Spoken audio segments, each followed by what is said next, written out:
देखे थे और kinetic energy of rigid body, rotational kinetic energy. कौन सा kinetic energy? Rotational kinetic energy. और उसके बाद रोटेशनल काइनेटिक एनर्जी जब हम लोग डिराइव किए थे तो उसमें फॉर्मूला आया था हाफ आई ओमेगा स्क्वायर। इस आई का वैल्यू था एम आर स्क्वायर। याद आ रहा है? कुछ याद आ रहा है? तो देखो, moment of inertia plays the same role in rotational motion as the mass plays in translational motion.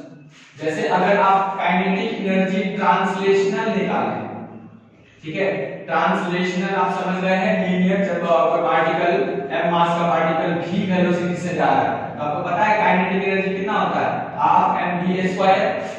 हाँ, आपको ओमेगा के बारे में बताए थे। ओमेगा क्या है? एंगुलर वेलोसिटी, है ना। तो मास को हम लोग एंगुलर मास कहेंगे, अच्छा नहीं लगता है, ठीक है ना। तो इसको नाम दिया गया मोमेंट ऑफ इनर्शिया।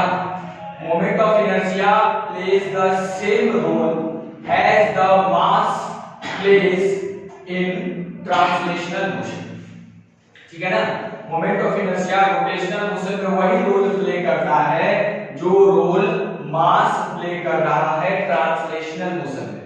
तो अब क्या है कि अब मोमेंट ऑफ इनर्शिया ये मास जैसा है नहीं। अगर आप फॉर्मूला देखें मोमेंट ऑफ इनर्शिया का mr स्क्वायर, जैसे हम लोग उसमें देखे थे, जैसे एक सिस्टम ऑफ पार्टिकल्स है और ये सिस्टम ऑफ पार्टिकल्स किसी फिक्स एक्सिस के अबाउट रोटेट कर रहा है।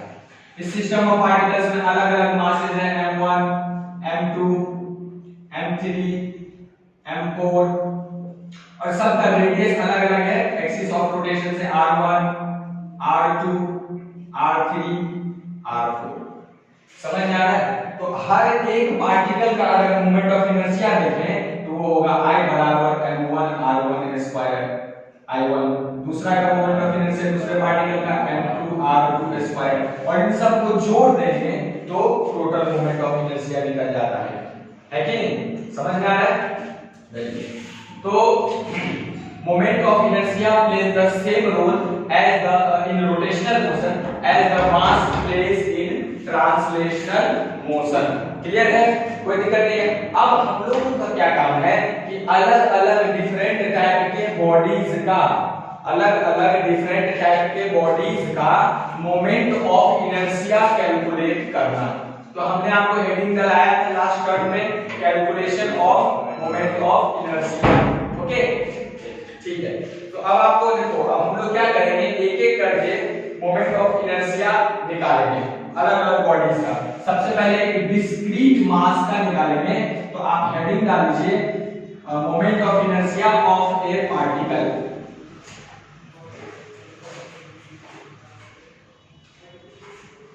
Moment of inertia of A particle.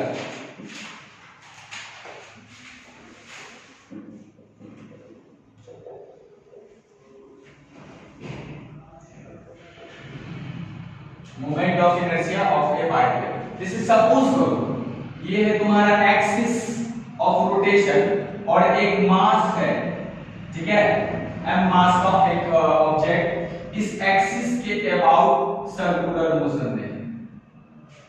तो बेसिकली हम ये कह सकते हैं कि ये मास इस एक्सिस के अबाउट रोटेट कर रहा है। देखो, सर्कुलर मोशन और रोटेशन में क्या अंतर है? बोलो। सर्कुलर मोशन रोटेशन एक प्रकार का सर्कुलर मोशन नहीं है।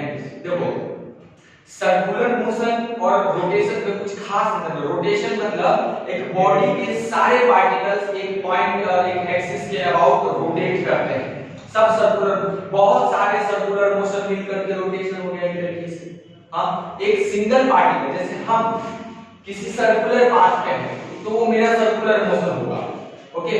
लेकिन मेरे जैसा बहुत सारा पार्टिकल अगर एक ही एक्सिस के अबाउट रोटेट कर रहा है तो उन सब पार्टिकल को मिला करके अगर हम कंबाइनिंग बोले कि सिस्टम रोटेट कर रहा है एक एक्सिस के अबाउट। समझ में आया? बेसिक अगर आप डिफरेंस बताना चाहेंगे तो ये बेसिक डिफरेंस होगा, जो रोटेशन है ना बहुत सारे सर्कुलर मोशन का कॉम्बिनेशन है। सही लग रहा है आपको? ठीक है।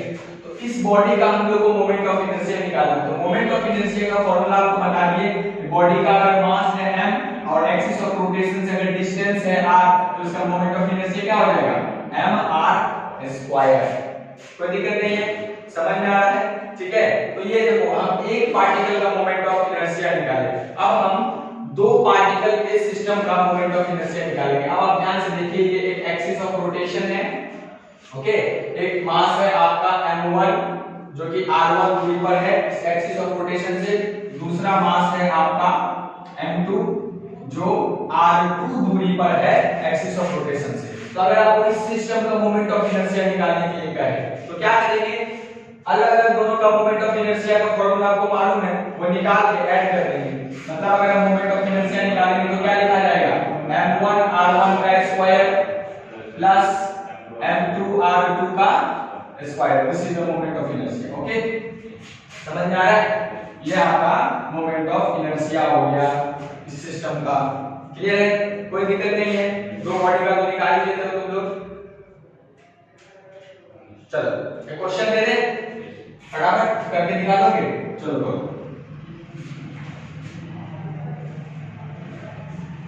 एक m मास का ऑब्जेक्ट है और दूसरा 2m मास का ऑब्जेक्ट है, ठीक है ना। इन दोनों के बीच की दूरी है d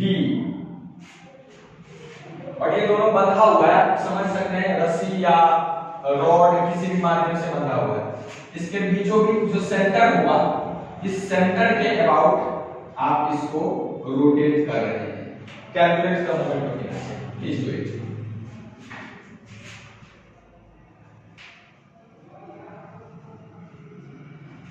अच्छा एक और बात है, एक और बात देखिए, मोमेंट ऑफ इनर्शिया हमेशा किसी एक्सिस के अबाउट लिखा जाता है। किसके अबाउट? एक्सिस के अबाउट। आपको पता है मोमेंट ऑफ इनर्शिया के फॉर्मूले में कि m is the mass of the object जो गोल गोल घूम रहा है किसी एक्सिस के अबाउट, और ये r जो है उस मास का दूरी है एक्सिस ऑफ रोटेशन से। तो अगर इस एक्सिस के लिए ले रहे हैं तो इस मास का दूरी कितना होगा, जो भी है d/2, ओके। लेकिन अगर हम इस एक्सिस के अबाउट, सपोज तो यहां पे हम एक्सिस बनाते हैं, कहते हैं कि इस एक्सिस के अबाउट ऐसे रोटेट करा रहे हैं, मतलब इसको बांध करके उसको रोटेट करा रहे हैं, तो फिर ये d बदल जाता, तो अलग तरीके से मोमेंट ऑफ इनर्शिया लिखते। तो मोमेंट ऑफ इनर्शिया हमेशा किसी एक्सिस के अबाउट लिखा जाता है कि नहीं? समझ में आ रहा है? तो यहाँ पे ऐसा है कि हम इसको नाम देते हैं AB। ये AB एक्सिस है, इसके अबाउट आपको मोमेंट ऑफ इनर्शिया निकालना है, कैलकुलेट करिए। उसके बाद CD के अबाउट निकालना है, जब इसके अबाउट घुमाएंगे, और उसके बाद जब एक बार 2m मास के अबाउट घुमाएंगे तो ये एक्सिस कहलाएगा EF, इसके अबाउट निकालना है। तो आपको कैलकुलेट करना है moment of inertia about AB, moment of inertia about CD end moment of inertia about EF। चलिए तीनों कैलकुलेट करिए फटाफट।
हो रहा है कि बता दें? बता दीजिए सर।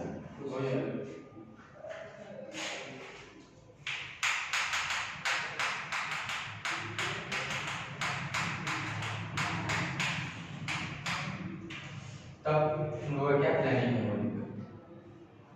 तुम्हारा तो जॉइन करने का प्लान है, तुम यहाँ क्या करने वाले हो? क्या होली किस चीज से खेलते हैं? ये सवाल पूछना पड़ता है ना कि होली किस चीज से खेलते हैं क्योंकि लोग अजीबोगरीब तरीके से होली खेलते हैं। नहीं, पानी का मतलब पानी है सर, कहीं भी पानी, कहीं भी पानी, चाहे वो नाले का ही क्यों ना हो, क्या? English one, the third is the festival of colors. It's called Holi. Festival of colors. वही तो बोला। We know about the colors. We are human. We know about the different colors. अगर दुनिया black and white होगी तो कितना अजीब होता है। Black colour. Oh, sir, बाकी colors से ज़्यादा black is also a color. So we use नाला का पानी। नाला। Come back, please come back. Do this. देखो, बताने दो क्योंकि हमको नहीं लगता तुम लोगों से हो पाएगा शायद। देखिए, AB एक्सिस ऑफ रोटेशन के अबाउट अगर मोमेंट ऑफ इनर्शिया निकालेंगे तो जो मास जिस एक्सिस के अबाउट घूम रहा है उसका दूरी लेते हैं एक्सिस ऑफ रोटेशन से और उसके स्क्वायर करके मास के साथ प्रोडक्ट कर देते हैं। यही होता है ना mr²। यहाँ देखिए, तो यहाँ 2m मास है और 2m mass axis of rotation से कितनी दूरी पर है? तो देखो हमने आपको कहा कि ये इसके बाइसेक्टर मिड पॉइंट से पास होता हुआ ये एक्सिस है, तो ये दूरी कितना हो जाएगा बच्चे? d/2 और इधर भी हो जाएगा d/2। बहुत बढ़िया। तो अब अगर आपको मोमेंट ऑफ इनर्शिया निकालना है तो that mass 2m is at a distance of d/2 तो d/2 का होल स्क्वायर हो गया क्या? बोलो। प्लस m मास की कितनी दूरी पर है तो d/2 का होल स्क्वायर। अब आप अगर इसको ऐड करेंगे तो यहाँ पे हम आपको कैलकुलेशन करके दिखाते हैं। इसका कैलकुलेशन यहाँ देख लो, IAB बराबर 2mb²/4 plus mb²/4 basically 3mb²/4।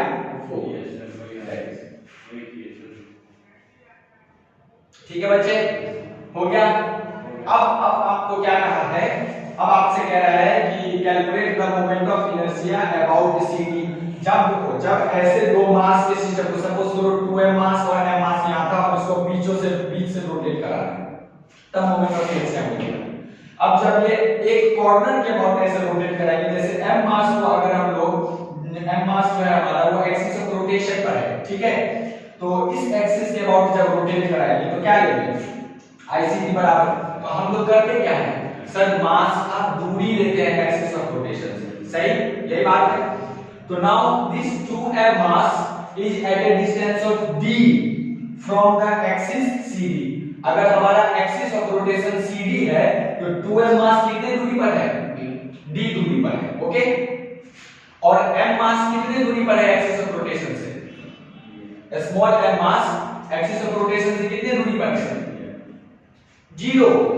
अरे भाई, ये जो स्मॉल m मास है हमारा वो एक्सिस ऑफ रोटेशन पर ही तो है, और जो मास एक्सिस ऑफ रोटेशन पर है तो उसका दूरी एक्सिस ऑफ रोटेशन से कितना हो जाएगा? 0। समझ में आया? तो बेसिकली अगर आप mr² करो तो m0² 0 हो जाएगा क्या? तो यहाँ पे एक नोट करने वाली बात हुई कि अगर कोई मास या कोई पार्टिकल जो एक्सिस ऑफ रोटेशन पर ही है उसका मोमेंट ऑफ इनर्शिया में कोई कंट्रीब्यूशन नहीं होता है। This is the concept. ये आपको समझना और सीखना है कि एक्सिस ऑफ रोटेशन पे अगर कोई हमारा पार्टिकल है that will not contribute into moment of inertia, okay. तो अब यहाँ जब हम CD के अबाउट मोमेंट ऑफ इनर्शिया निकालेंगे तो सीधा लिखेंगे 2m और 2m मास कितनी दूरी पर है? d दूरी पर है, d² दैट इज। और अगर आप आगे लिखते भी हैं m तो वो उस m mass axis of rotation पर है, हमारे CD है अभी एक्सिस ऑफ रोटेशन उस पर है, तो उसका उसी एक्सिस से दूरी 0 है, तो वैसे भी 0 आ जाएगा, तो लिखने का कोई मतलब नहीं होता, okay. Now calculate through EF। जब EF हमारा एक्सिस ऑफ रोटेशन होगा तो क्या आ जाएगा? तो जब एक्सिस ऑफ रोटेशन हमारा EF है और 2m मास जो है वो 2m mass axis of rotation पर ही है ना, उसका दूरी फिर एक्सिस ऑफ रोटेशन से 0 हो जाएगा।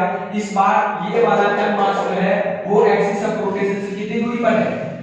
d दूरी पर है, ओके। तो सिंपली हो जाएगा md² मोमेंट ऑफ इनर्शिया। अब देख लो, अलग इसी सिस्टम का एक ही सिस्टम है, लेकिन अगर एक्सिस ऑफ रोटेशन अलग अलग है तो अलग अलग मोमेंट ऑफ इनर्शिया आ रहा है। समझ में आया? तो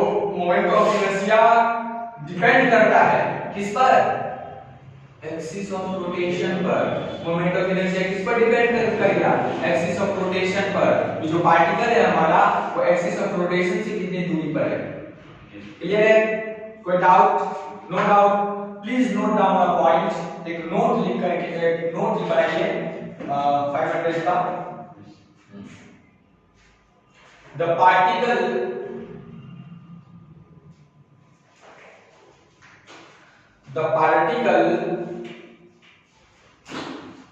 which lies on axis of rotation, the particle which lie on axis of rotation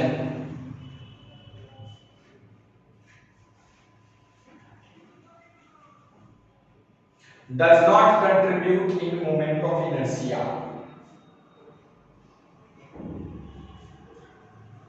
Does not contribute in moment of inertia.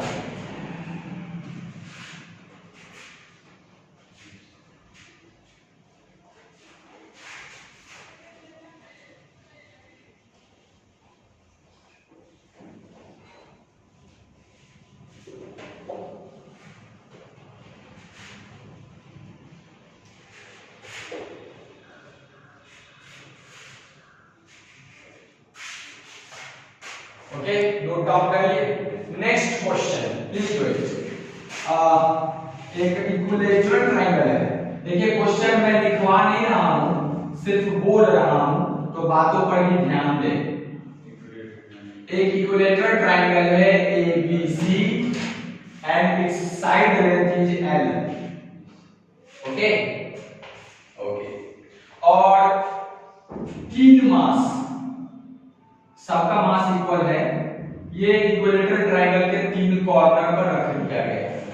Okay, जब हम इसको B के अबाउट ऐसे रोटेट कराएंगे, है ना, समझ में आ रहा है? Calculate the moment of inertia, calculate moment of inertia of system. Please do it, please do it.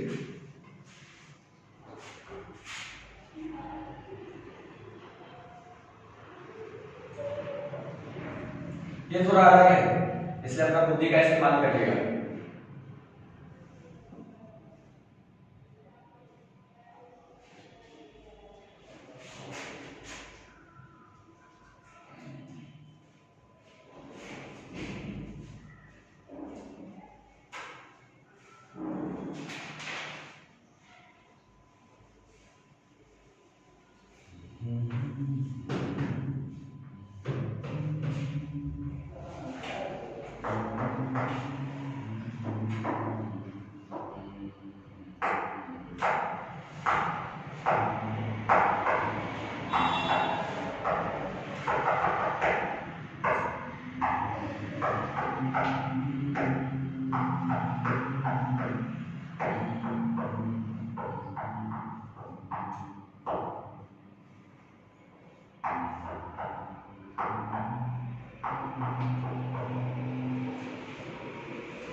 क्या बच्चे, इतना टाइम तो नहीं लगना चाहिए।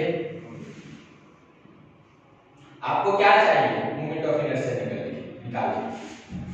जो भी मास एक्सिस ऑफ रोटेशन से जितनी दूरी पर है, तो मास इनटू दैट डिस्टेंस का स्क्वायर, यही करना है। तो यहां देखिए ध्यान से, ये मास L दूरी पर है एक्सिस ऑफ रोटेशन से, तो इसका हो जाएगा ml स्क्वायर। ओके, अच्छा एक और चीज, ये वाला मास एक्सिस ऑफ रोटेशन पर ही है। B पर जो मास है वो एक्सिस ऑफ रोटेशन पर ही है। It will not contribute in moment of inertia, तो इसका तो जीरो हो जाएगा मोमेंट ऑफ इनर्शिया, बच गया एक मास। तो इसका ये वाला दूरी हो गया एक्सिस ऑफ रोटेशन से, समझ में आया? हाँ, और ये दूरी कैसे निकालेंगे सर जी? हाउ? मैंने आपको पहले ही बताया, दिस इज इक्विलेटरल ट्रायंगल। अगर आपको ये दूरी निकालना है तो आप ये देख सकते हो कि ये एक इक्विलेटरल ट्रायंगल है AB, अगर इसका नाम हम लोग O दे दें तो AOB इज राइट ट्रायंगल। ये क्या है? Right triangle. और राइट ट्रायंगल में L हाइपोटेन्यूज है, ठीक है, इक्विलैटरल ट्रायंगल का एंगल होता है 60 डिग्री, तो ये एंगल भी अल्टरनेट इंटीरियर एंगल से हो जाएगा 60, और आपको कंपोनेंट लेना आता है l cos थीटा, नहीं तो ये जो ये OA का जो लेंथ है वो कितना हो जाएगा l cos 60 degree. What is the value of cos 60 degree 1/2, तो ये हो जाएगा बेसिकली इसका वैल्यू 1/2 रखोगे तो दूरी आ जाएगा l/2। अब आपको ये दूरी पता चल गया, इसका मास मालूम है तो लिख देंगे, तो क्या लिखेंगे ml² प्लस ml/2 का होल स्क्वायर। ओके, आ गया मोमेंट ऑफ इनर्शिया। और b पे जो मास है उसका तो लिखेंगे क्योंकि वो एक्सिस ऑफ रोटेशन पर ही है, तो क्या आ गया ml² plus ml²/4 and the sum would be 5ml²/4। Got it? होगा ना, बनेगा। अब नेक्स्ट क्वेश्चन,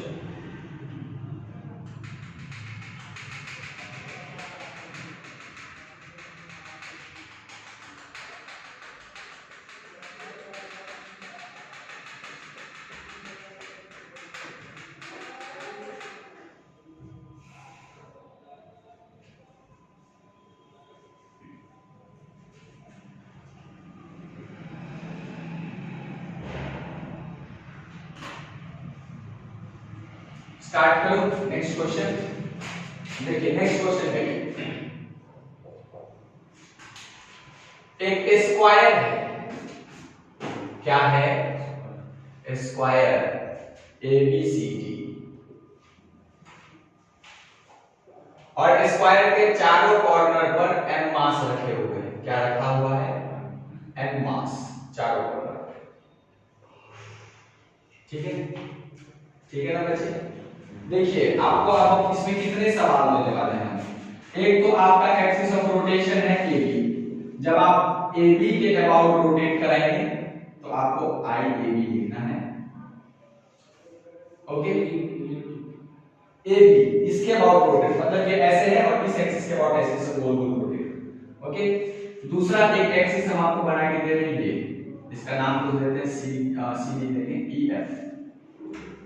तो EF के अबाउट जब रोटेट कराओगे तो आपको लिखना है moment of inertia about EF, ठीक है ना। उसके बाद एक मोमेंट ऑफ इनर्शिया आपको DB के अबाउट लिखना है, इस एक्सिस के अबाउट जब यहां से रोटेट करेंगे, तो moment of inertia about DB। Side का लेंथ 2l ले लो, चलो सबका 2l, स्क्वायर है साइड लेंथ 2l होगा। ओके, तो आपको DB के अबाउट निकालना है, और एक इसका जो सेंटर है ना स्क्वायर का, तो इसके सेंटर में ऐसे एक एक्सिस है जो इसके बोर्ड के बाहर ऐसे एक्सिस आ है, उसके अबाउट हम इसको घुमा रहे हैं गोल, तब निकालना है मोमेंट ऑफ इनर्शिया। तो यानी कि इसका अगर हम ऐसे लिखते हैं, इसका नाम दे देते हैं कुछ O, तो सेंटर के अबाउट O के अबाउट मोमेंट ऑफ इनर्शिया निकालना है। जब सेंटर इक्वल कहने का मतलब है कि इस प्लेन के परपेंडिकुलर, जिस प्लेन में हमारा स्क्वायर है उसके परपेंडिकुलर एक्सिस जो सेंटर से पास हो रहा है उसके अबाउट ये ऐसे ऐसे गोल गोल घूम रहा है, तो आपको निकालना है moment of inertia. Please do it.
नहीं होगा, होना चाहिए, आसान है।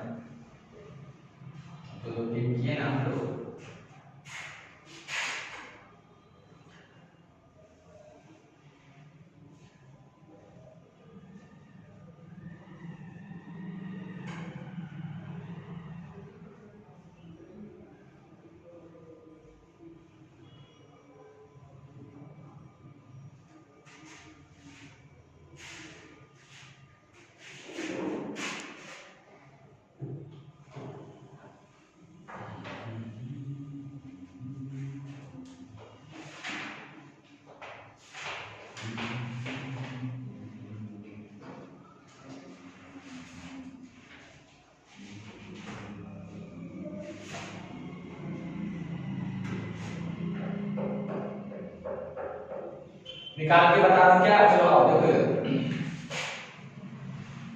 IAB कहने का मतलब है जब हमारा एक्सिस, ओ सॉरी AB नहीं है ना, AD है, सॉरी AD, IAB जब AD के अबाउट रोटेट करेंगे, ओके।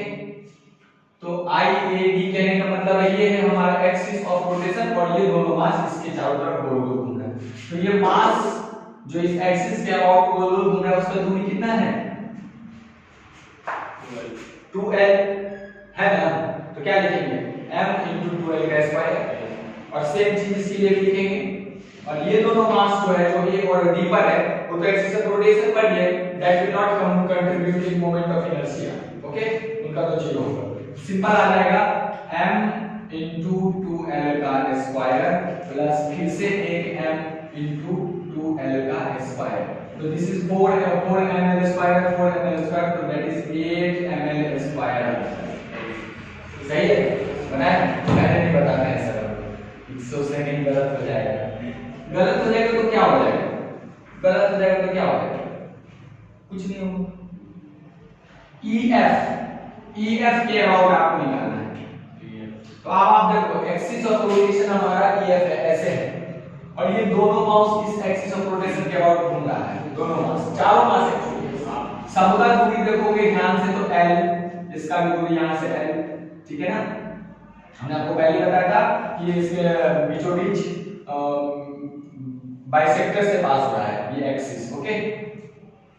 तो ये भी डिस्टेंस L, ये भी डिस्टेंस L। अगर आप देखें तो चारों का चारों मास L डिस्टेंस पर है, तो क्या लिखेंगे? ml square plus ml square plus ml square plus ml square, that is 4 ml square. Simple है यार, ओके। नेक्स्ट क्या था?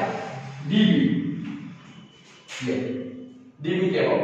तो dB के अबाउट ऐसे ऐसे गोल गोल घूमना है, कहने का मतलब है ये दोनों मास, ये मास और ये मास तो एक्सिस ऑफ रोटेशन पर ही है, that will not contribute in moment of inertia. अब ये जो हमारा एक्सिस है, ये है एक्सिस, तो इस मास का दूरी एक्सिस से सीधा जो होता है परपेंडिकुलर डिस्टेंस वो लेते हैं, बोलो।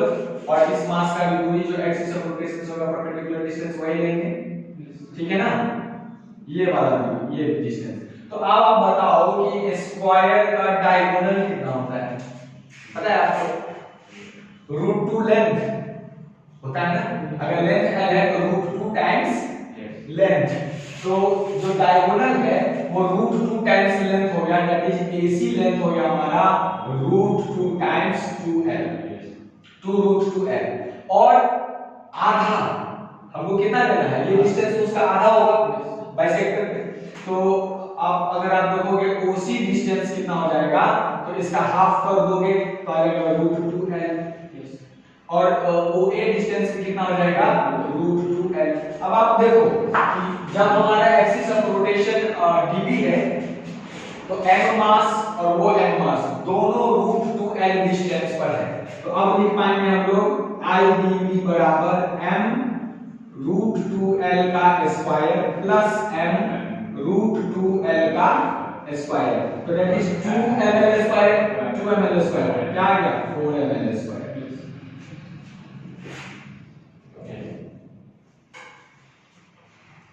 सही है।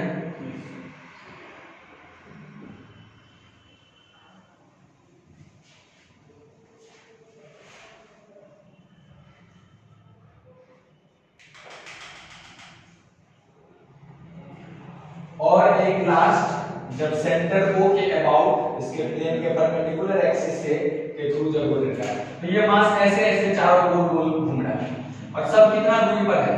तो डायगोनल का हाफ करके अभी हम लोग देखे हैं, जैसे ये भी डायगोनल हुआ और ये भी डायगोनल है, तो उसका हाफ दूरी पर है ये सारा मास, है ना। सब √2L दूरी पर, कितने दूरी पर है? √2L दूरी पर है सारा मास। तो I को जब निकालेंगे तो लिखेंगे m × √2L का स्क्वायर। और देखो ऐसे ऐसे चारों मास बराबर है ना, तो एक काम करो, बार बार जो आप लिखोगे इसको 4 टाइम्स कर दीजिए, ठीक है ना। यहाँ हो जाएगा 2L स्क्वायर और 2 8ml स्क्वायर। क्लियर है? समझ आ गया? तो देखिए डिस्क्रीट डिस्क्रीट पार्टिकल्स कहने का मतलब हुआ जब अलग अलग एक दो पार्टिकल यहाँ एक पार्टिकल यहाँ एक पार्टिकल बीच में कुछ नहीं है खाली है। और इस तरीके के डिस्क्रीट पार्टिकल्स का जब हम लोग मोमेंट ऑफ इनर्शिया निकालते हैं तो हम खोजते हैं कि एक्सिस ऑफ रोटेशन कहाँ है और उस मास का एक्सिस ऑफ रोटेशन से जो भी दूरी है मास इनटू द डिस्टेंस का square, distance of the mass from axis of rotation. Axis of rotation से मास का जो दूरी है उसका क्या कर देते हैं हम लोग स्क्वायर कर देते हैं। क्लियर हो जाएगा moment of inertia discrete particles का। ठीक है ना, लिखो moment of inertia of continuous mass distribution.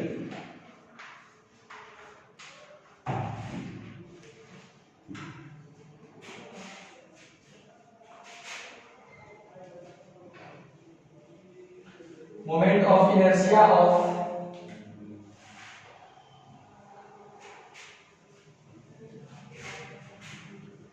continuous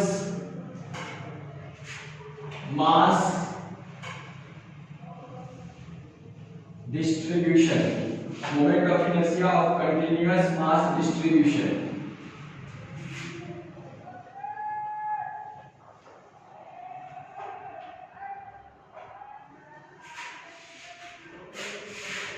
ठीक है, देखो बच्चे कंटीन्यूअस मास डिस्ट्रीब्यूशन से हमारा क्या मतलब ऐसा बॉडी जिसमें मास कंटीन्यूअसली यूनिफॉर्मली डिस्ट्रीब्यूटेड है। समझ में आ रहा है? डिस्क्रीट पार्टिकल्स में 1 2 3 4 5 ऐसे पार्टिकल्स नहीं, उसमें हम पता ही नहीं लगा पाएंगे कंटीन्यूअस मास डिस्ट्रीब्यूटेड वाले बॉडी में कि कहां मास 1 मास 2 अलग-अलग पार्टिकल कहां है। समझ में आया? ये हम जनरली पता ही नहीं लगा पाते हैं। ओके, अब हमारा काम है ऐसे बॉडीज का सेंटर ऑफ मास निकालना, सॉरी मोमेंट ऑफ इनर्शिया निकालना जिसमें मास कंटीन्यूअसली डिस्ट्रीब्यूटेड है। जैसे रॉड, सपोज दैट एक रॉड है, क्या है रॉड L लेंथ का रॉड है, इसका लेंथ कितना है L और मास है इसका कितना M। समझ में आया? कोई दिक्कत नहीं है। इसको इस एक्सिस के अबाउट इसके एक एंड पॉइंट से पास होने वाला एक्सिस सपोज करो इसको यहाँ पे टैग कर दिए बांध दिए और इसके इस एक्सिस के अबाउट हम लोग को निकालना है मोमेंट ऑफ इनर्शिया। ठीक है, मतलब कहने का ये है कि ये ऐसे है और ये एक्सिस ऑफ रोटेशन और ये इसके अबाउट गोल गोल गोल गोल घूमेगा। ठीक है, लाइक दिस ऐसे गोल। तो इस रॉड का हमको निकालना है मोमेंट ऑफ इनर्शिया। अब आप देखिएगा इस रॉड में मास हर जगह डिस्ट्रीब्यूटेड है, यहाँ कुछ मास है, यहाँ यहाँ यहाँ यहाँ यहाँ यहाँ हर जगह मास है ना। अगर इसको बहुत सारे छोटे छोटे सेक्शंस में तोड़े तो यहाँ से लेकर के यहाँ तक का सर एक सेक्शन जिसका कुछ मास होगा M1, यहाँ से लेकर के यहाँ तक का 2 सेक्शन और सब जितने सेक्शन में बांट है ना सबका मास मान लो कि बराबर है। तो सब मास अलग अलग दूरी पर है ना। यहाँ का जो मास होगा एक छोटा सा सेक्शन हम कंसीडर करते हैं ये वाला, तो इसका दूरी यहाँ से कुछ और है L नहीं है। यहाँ वाला सेक्शन अगर कंसीडर करोगे तो जो इस मास का दूरी है एक्सिस ऑफ रोटेशन से वो इस मास का दूरी नहीं है, डिफरेंट है, अलग अलग है। तो इसमें बहुत सारे मास हैं जो कंटिन्यूअसली डिस्ट्रीब्यूटेड है और हर मास का हर छोटे छोटे सेक्शन का अलग अलग मोमेंट ऑफ इनर्शिया आएगा। समझ में आ रहा है? जैसे अगर आप ऐसे n सेक्शंस बनाते हैं सब इक्वल मास का तो सबका डिस्टेंस भी अलग अलग होगा एक्सिस ऑफ रोटेशन से और फिर सबके मास इनटू डिस्टेंस का प्रोडक्ट डिस्टेंस के स्क्वायर का प्रोडक्ट करके मोमेंट ऑफ इनर्शिया आएगा। तो यहाँ एग्जैक्टली हमको पता नहीं है ना कि सेक्शन का मास कितना है, एग्जैक्टली दूरी कितना है। तो देखो अब अगर हम ऐसे इसको तोड़ के करेंगे तो इसी के लिए तो हमारा इंटीग्रेशन प्रोसेस है। इंटीग्रेशन प्रोसेस क्यों है? अगर कोई चीज जैसे यहाँ पे है इस बॉडी के लिए एक सिस्टम वाले बॉडी के लिए इस बॉडी के लिए अलग अलग मास का अलग अलग मोमेंट ऑफ इनर्शिया आएगा। तो ऐसे ही बॉडीज के लिए तो हम लोग इंटीग्रेशन प्रोसेस का यूज करते हैं जिसमें continuously moment of inertia change हो रहा है। जैसे जैसे लेंथ बदल रहा है वैसे वैसे अलग अलग मास का मोमेंट ऑफ इनर्शिया आएगा। समझ में आ रहा है? तो ऐसे बॉडीज का मोमेंट ऑफ इनर्शिया निकालने के लिए हम लोग क्या करते हैं इंटीग्रेशन प्रोसेस से जाते हैं। हम क्या करते हैं हम एक छोटा सा एलिमेंट कंसीडर करेंगे इस बॉडी का क्या करेंगे, छोटा सा एलिमेंट उसका निकालेंगे हम मास। क्या निकालेंगे, मास। तो हम यहां से क्या किए हैं कि एक्सिस से, कहां से, एक्सिस से x दूरी पर जाकर, कितनी दूरी पर, x दूरी पर जाकर एक